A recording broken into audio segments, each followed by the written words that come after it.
Let's answer one of the questions I receive all the time. Is Panama the best fit for your business? The answer is, it depends on what you're building right now.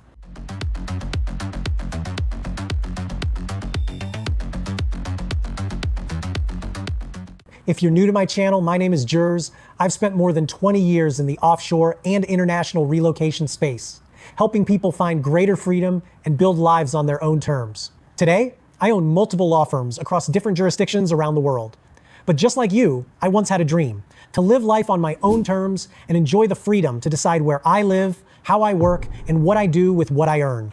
One of the biggest mistakes entrepreneurs make is trying to copy structures they see on social media without understanding why those structures exist. Let's first talk about Panama. For many years, Panama carried a bad reputation because of the famous Panama Papers.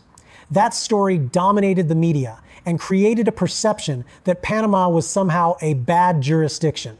The reality is very different. Panama has spent more than a decade cleaning up its financial and legal framework. The regulations today are completely different from what people remember. Yet many entrepreneurs still judge Panama based on headlines from years ago. The problem isn't Panama. The problem is that people don't understand when Panama makes sense.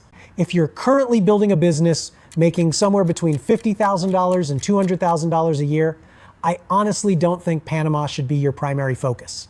At this stage, you're still building. You're validating your business, increasing revenue, finding clients, and creating systems. Could a Panamanian LLC still be useful? Absolutely. A properly structured company can help you organize your business professionally, separate your personal and business activities, and receive payments through the correct corporate structure. Now, the banking side of that is an entirely different conversation, and we'll cover that another day.